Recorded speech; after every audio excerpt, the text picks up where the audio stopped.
"You don't belong here. Get out of first class." The words ripped through the cabin like metal tearing at 30,000 feet. No hesitation, no courtesy, just judgment, loud enough for the entire row to hear. The flight attendant's finger jabbed toward the aisle, her voice pitched like a verdict. Every conversation died mid-sentence. Coffee cups paused mid-air. Passengers craned their necks, and in the middle of it all sat one man, silent, grounded like an anchor against a storm. Marcus Carter, black, mid-40s, dressed in a plain t-shirt and jeans. No watch, no entourage, no polished suit, just presence, calm, unshaken. The captain stood behind the attendant, arms crossed, eyes narrowed. His silence gave weight to her words, like a judge silently backing a prosecutor. Two security officers lingered in the aisle, waiting for the nod that would mean, drag him out. And 3 rows back, a young woman lifted her phone, the red dot blinking alive. She didn't say a word. She didn't need to. Everyone knew. This moment would live far beyond the cabin walls. Marcus didn't move. He didn't even flinch. His boarding pass sat folded on the tray table. His ticket had scanned green. His name matched the seat, but none of that mattered to the crew standing over him. Not his right, not his reservation, not his dignity. Passengers whispered, their voices like static over the intercom. Is he in the wrong section? No, look, he's calm. He's not arguing. Ugh. Then why are they calling security? The air in the cabin wasn't calm anymore. It was charged thick, electric, like the moment before a storm breaks.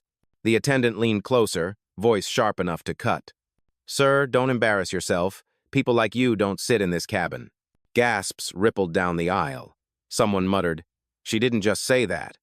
A man near the window shook his head, gripping his armrest tighter. Marcus rested his hands on his knees, steady, still. He had seen this scene before.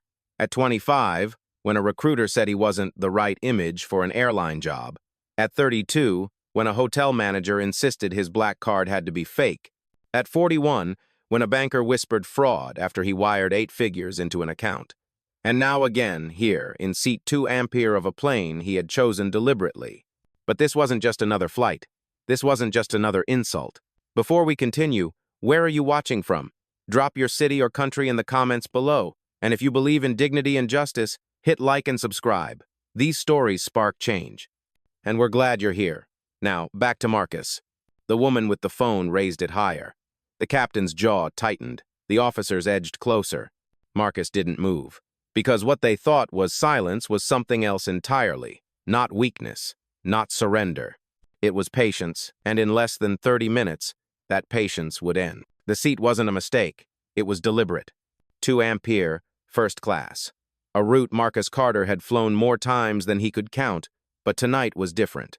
Tonight, he came alone. No assistant, no entourage, no tailored suit or gleaming watch, just a plain black t-shirt, dark jeans, and sneakers that blended in with half the economy cabin. It was by design. Marcus Carter wasn't just a man with a boarding pass. He was a billionaire investor, CEO of Carter Global Holdings, and a 25% owner of the very airline he sat on. But no one in this cabin knew that. They only saw a black man dressed down, traveling light, walking into first class as if he belonged. And that, to the crew, was enough reason to doubt. The boarding pass had scanned green. The system confirmed it. His ID matched. Still, when he sat down in 2 ampere, whispers started before the safety demo even began. The captain's eyes flicked toward him with suspicion. The flight attendant's lips curled as if she smelled trouble. And in the aisle, 2 other attendants exchanged smirks, whispering under their breath. He'd seen it before. Years ago, 25 and fresh out of grad school, he applied for an entry-level airline position. The recruiter told him flatly, "You're not the image we're looking for." That rejection didn't end his story. It fueled it. And every deal, every late night, every contract that followed, was built on that same dismissal. Now, 2 decades later, Marcus sat quietly in a cabin he partially owned, facing the same look, the same prejudice, dressed intentionally to see whether the culture of this airline had changed or if it still judged passengers by clothes, color, and assumption. He wasn't here to fly. He was here to test. The atmosphere tightened as the attendant hovered, her posture rigid, her tone sharp. The captain shifted closer, silent but stern, signaling backup. Marcus kept his hands folded neatly on his knees. No reaction, no defense, Just calm. Passengers noticed. He looked so composed. A woman in row 3 whispered. Too composed, her companion replied. That's not the face of someone caught lying. The young woman with the phone didn't lower it. She pressed record harder, her thumb firm against the screen. She knew a story was unfolding. Marcus Carter didn't need to announce who he was. Not yet. The test had only just begun. And the crew had already failed the first question. Sir, I'm going to need you to vacate this seat. The words came sharper this time. Clipped. Final. The flight attendant didn't ask, she ordered. Her posture stiffened. Her chin tilted high like authority itself lived in her uniform. She didn't even glance at his ticket lying folded on the tray table. Marcus Carter didn't move. He let the silence work. The captain stepped closer, boots planted firm in the aisle, his arms still crossed. The overhead lights glinted off his badge as if to remind everyone who carried authority here. We have VIP guests who need this cabin, he said. Economy is more appropriate for you. A few passengers shifted uneasily. Someone coughed to break the tension, but it didn't help. The air was tight now, like recycled oxygen wasn't enough to fill the space. From the galley, another attendant smirked and spoke loud enough for row 4 to hear. Yeah, man, you sure this isn't your stop? Coach is that way. He jerked his thumb toward the curtain that separated first class from the rest of the plane. A couple sitting in 1C exchanged amused looks, as though the humiliation unfolding before them was entertainment. Marcus's gaze stayed steady. He didn't speak. His silence only made them push harder. The lead attendant snapped the boarding pass off the tray with 2 fingers, glanced at it for half a second, and scoffed. We've seen these fakes before. Printed at home. You think we haven't? She waved it dismissively like it was nothing more than scrap paper. That gesture landed heavier than her words. It wasn't just a pass she tossed aside. It was legitimacy, identity, belonging. The young woman with the phone pressed her lips tight and whispered into the mic, "This is wrong." He showed his ID. He showed his ticket. They're ignoring him. Across the aisle, a man frowned, muttering to his wife. He hasn't raised his voice once. Doesn't add up. The captain's tone hardened. Last chance, sir. Move, or we'll have you escorted out. Behind him, 2 uniformed airline security officers stepped forward. Not aggressive yet, but close enough to make the threat real. One rested his hand on the clip of his belt, not quite touching the restraints, but near enough to send a message. Marcus inhaled slowly, exhaled slower. He'd seen this play before at hotels, at banks, in boardrooms dressed as boardwalks. The rhythm was always the same: suspicion, escalation, threat. But this was different. This was his airline. The woman's phone trembled slightly in her hand as the camera rolled. A passenger whispered, "Are they really about to throw him out?" The crew stood tall, certain of their power. They had no idea who they were speaking to. And Marcus wasn't about to give them that answer. Not yet. The silence was louder than their commands. Marcus Carter sat still, spine straight, eyes calm. He didn't fumble for words. He didn't plead or defend. His stillness unnerved them more than any outburst could. The lead attendant leaned in closer, voice sharp. "Do you hear me? This seat isn't for you. Stand up now." Marcus's gaze didn't waver. He blinked once, slow, deliberate. Then, in a voice that barely rose above the hum of the engines, he said, "Check the boarding pass again." That was all. No anger, no tremor, just fact, laid flat between them. The captain exhaled hard through his nose, as if patience itself was a luxury he refused to extend. "Sir, we don't have time for this." His arms remained crossed, but his jaw tightened. The unspoken order was there: remove him. One of the security officers stepped forward, hand hovering near his belt. Passengers shifted in their seats, the scrape of leather against leather breaking the brittle quiet. And still, Marcus didn't move. Inside his chest, his heartbeat was steady, like a metronome. He remembered other rooms, other stairs. 26 years old, applying for a loan with 3 times the required collateral, only to hear the banker murmur, "Too risky, not the type we trust." 32, standing at a hotel desk with a confirmed reservation, told instead, "Our system must have an error." Now, here, again, the same script, the same dismissal. Only the uniforms had changed. The lead attendant slammed the folded boarding pass back onto the tray table. "It doesn't matter what this says. You don't belong here." Gasps flickered down the aisle. Someone whispered, "She actually said it." Another passenger shook his head, muttering, "This is going too far." Marcus clasped his hands together loosely. a gesture of patience, not surrender. His voice came low, controlled. "Run my name," 3 words. Calm as stone. The attendant scoffed.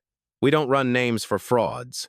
Her dismissal hung in the air, brittle, ugly. Marcus didn't argue. He didn't reach for proof. He let the silence answer for him. Passengers looked from him to her, from calm to chaos, and the contrast spoke louder than any rebuttal. The young woman with the phone swallowed hard. She whispered into her mic, "He's not even fighting. Why are they pushing this?" The captain gestured again toward security. The officers stepped closer, one of them muttering, "We'll handle it." Marcus didn't flinch. His calm pressed heavier on the cabin than their authority, because what they mistook for silence was something else entirely. It was restraint, and restraint has limits. The red record light blinked like a warning flare. 3 rows back, Emma Larson angled her phone just enough to capture the scene. Her hands trembled, but not from fear, from fury. She whispered into the mic.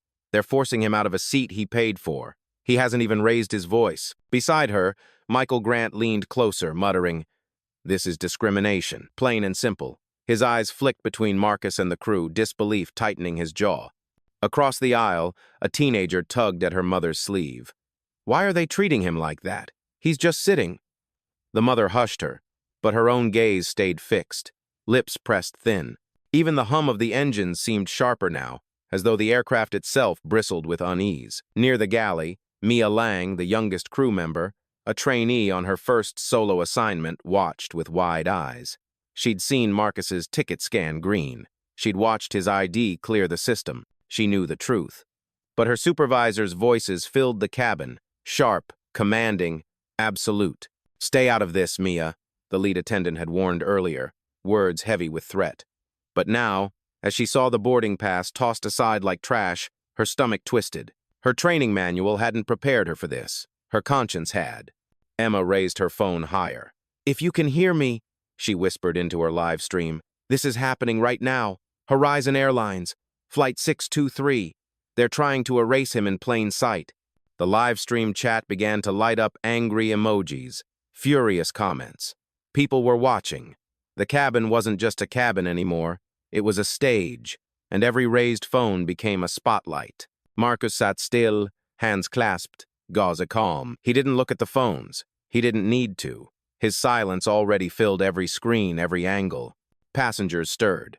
A man in row 2 shook his head, muttering, "This doesn't feel right." Another whispered to his wife, "He's not resisting. Why are they pushing so hard?" The captain's face tightened, aware of the phones but unwilling to back down. "Security," he said flatly. "Escort him." The officers moved closer, boots heavy against the aisle. Mia's breath caught. She wanted to speak, to stop it, to say the words, "His ticket was valid." But her voice snagged on fear. If she contradicted her seniors, her career could be over before it began. And yet, as she looked at Marcus, silent, steady, waiting, she felt something shift. The room wasn't only his test. It was hers, too. The words hit harder this time, sharpened by volume. "This cabin isn't for you," the captain barked, loud enough for half the plane to hear. His voice cut through the recycled air like static. "Move, or you'll be removed." Gasps stirred down the aisle. Phones tilted higher. The lead attendant snatched Marcus's boarding pass off the tray again, holding it up for the cabin to see like evidence in a trial. "This isn't valid. Look at him, jeans, a t-shirt. Do you really think this is a first-class passenger?" She tossed it back onto the tray, paper fluttering like an insult. A couple seated in 1C smirked behind their champagne flutes. One whispered, "Probably a scam." Another chuckled, "Seen it before." Their casual cruelty floated over the leather seats like spilled wine. Marcus didn't answer. His silence pressed heavier than their words. From the back, Emma's voice trembled as she spoke into her live stream. "They're saying his ticket isn't valid, but I watched him scan in. It was green. I saw it." Comments poured across her screen. "This is outrageous. File a lawsuit. Name the airline." "Oh." Michael leaned into the frame beside her. "They're humiliating him on purpose. Look at him. He hasn't moved." Mia stood frozen in the galley, nails digging into her palm. Every instinct told her to speak, but fear coiled around her throat. "Still," she whispered, almost to herself, "his seat is real. I know it is." The captain's jaw hardened. He gestured toward security. "Get him out, now." One officer stepped forward, voice clipped. "Sir, you're trespassing in this section. Stand up." Trespassing. The word dropped like lead. Passengers murmured, uneasy now. Some frowned, some shook their heads. The narrative was unraveling. Marcus looked up at the officer, calm, composed. His voice came low, steady. "Run my name." The lead attendant snapped back. "We don't need to. You don't belong here."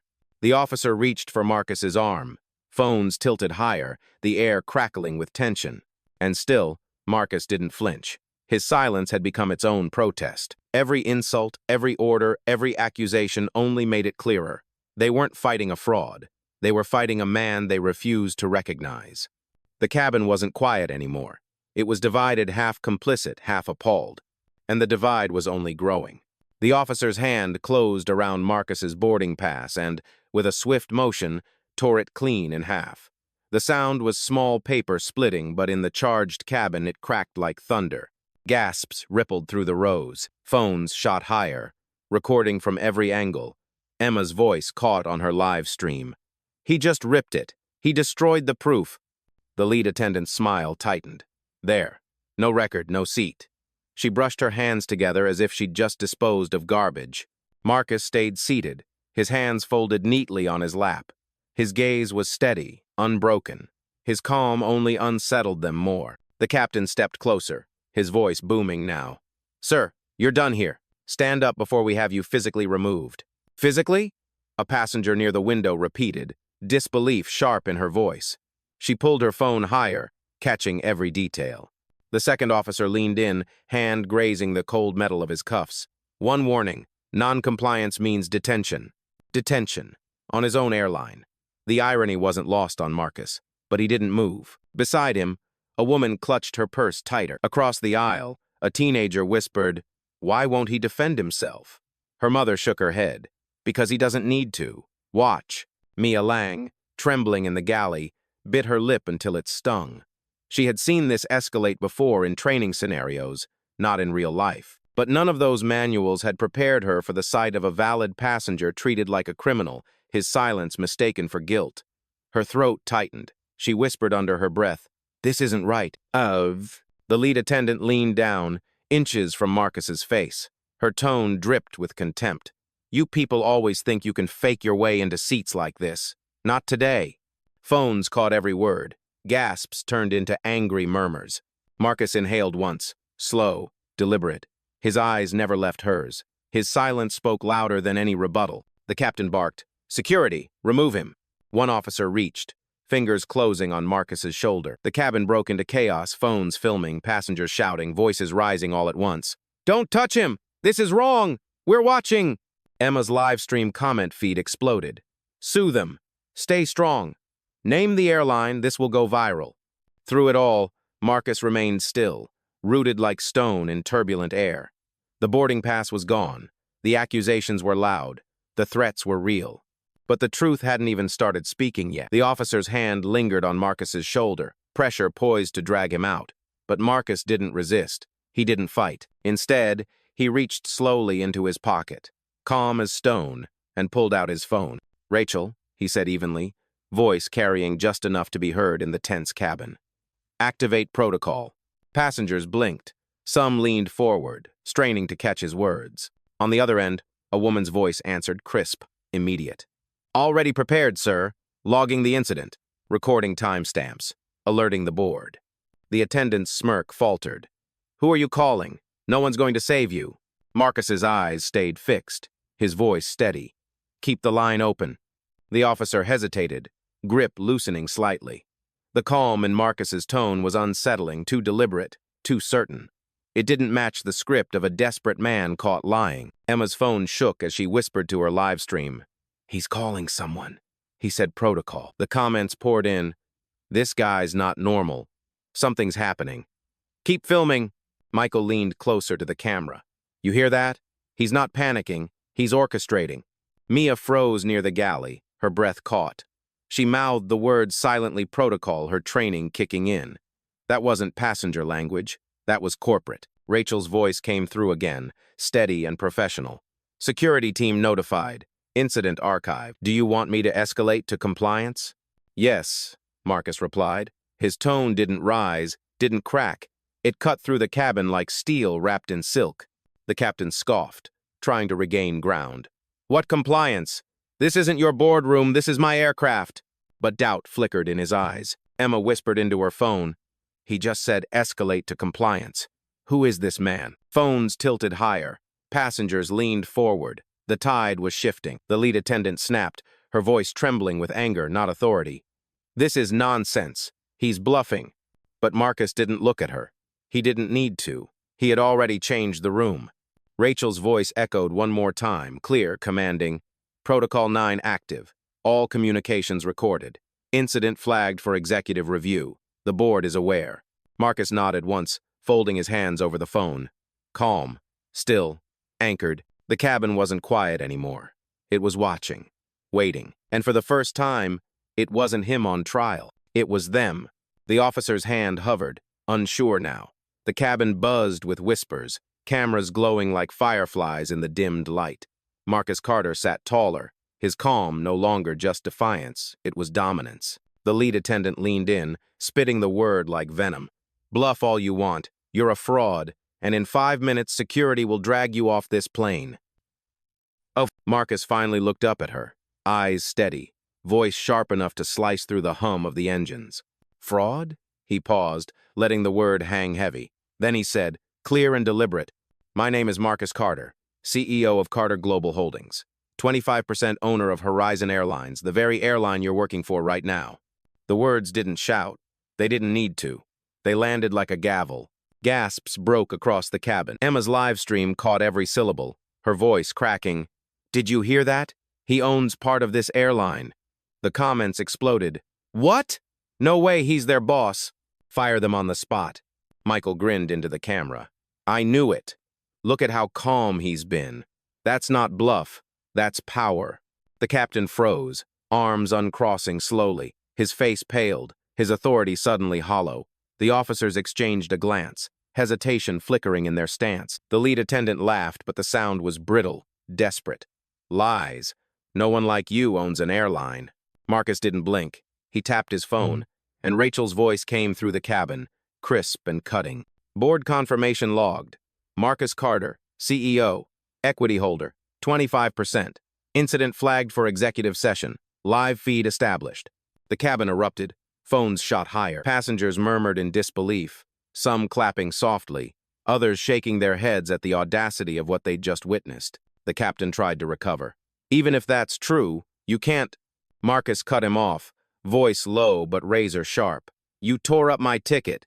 You called me a fraud. You threatened to detain me. And you humiliated me in a cabin I partly own. The silence that followed was suffocating. No engine hum, no coughs, no whispers, just the weight of truth pressing against every wall of the aircraft. Emma lowered her phone slightly, tears glinting in her eyes.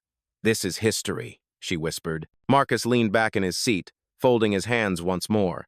Now the question isn't whether I belong here, it's whether you do. The cabin wasn't divided anymore. It had turned, and the crew knew it. The cabin cracked open with chaos. Emma's live stream chat scrolled so fast it blurred angry emojis, fire emojis, demands for justice. Fire them. Tag the airline. This is going viral right now. Her view count leapt into the thousands, then tens of thousands. The lead attendant's smirk evaporated, replaced by panic clawing at her face. She stammered, This is a misunderstanding. But the words fell flat. The passengers weren't buying it. The captain's posture faltered. Authority slipped from his shoulders like a robe torn away. His eyes darted to the officers, but they stood frozen, uncertainty etched into their brows. No one wanted to make the next move against a man who just declared himself their boss. Michael rose halfway from his seat, voice steady, aimed at the crew.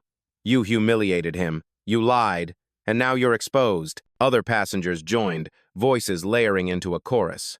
We saw it! He showed you proof! You tore it up! Phones rose like torches, an unspoken protest burning in every lens.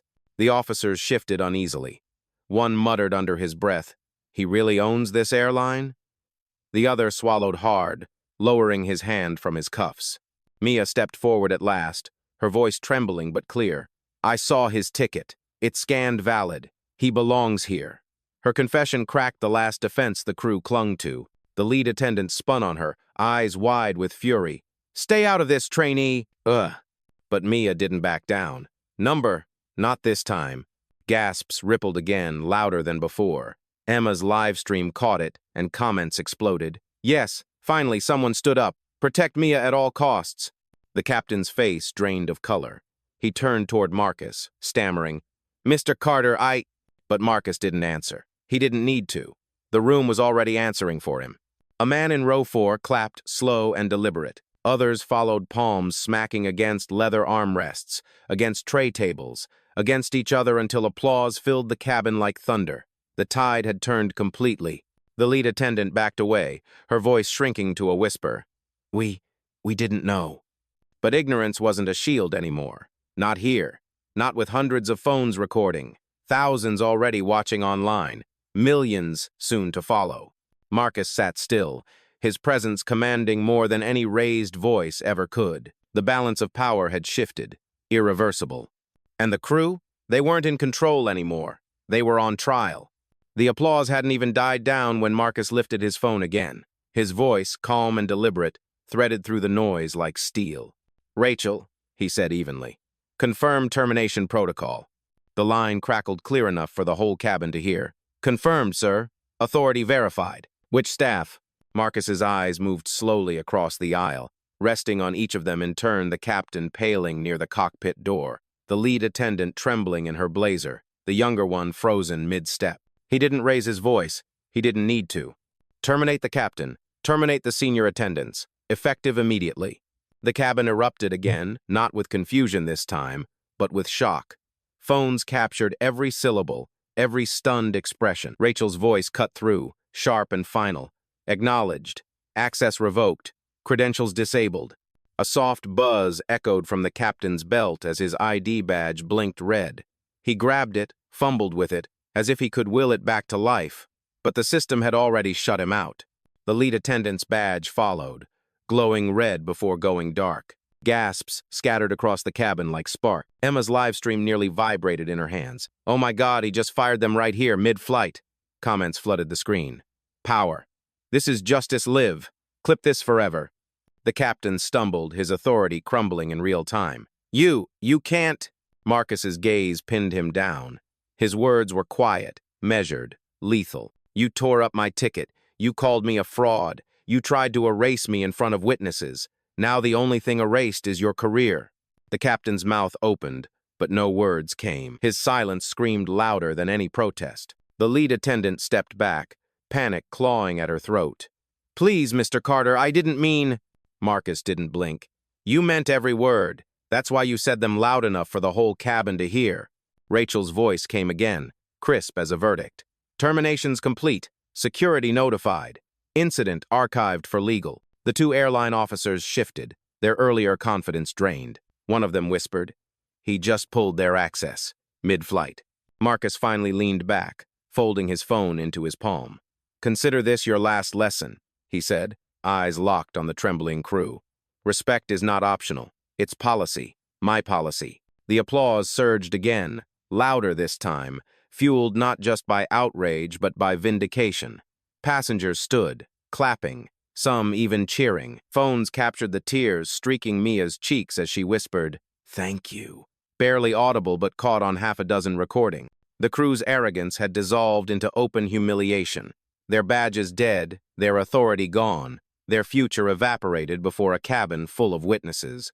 Marcus Carter hadn't shouted once. He hadn't raised a hand. He hadn't moved more than a few inches in his seat. But with a calm voice and a single call, he had dismantled their power completely, and the cabin would never forget it. The cabin pulsed with energy, clapping, cheering, the low hum of disbelief settling into awe.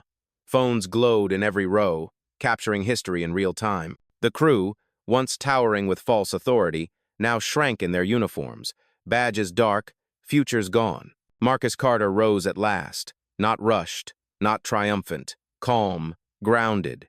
Every eye followed him as though the entire plane rotated around his presence. He looked down the aisle, past the stunned captain, past the trembling attendants, past the passengers who had stood for him when silence no longer felt like safety.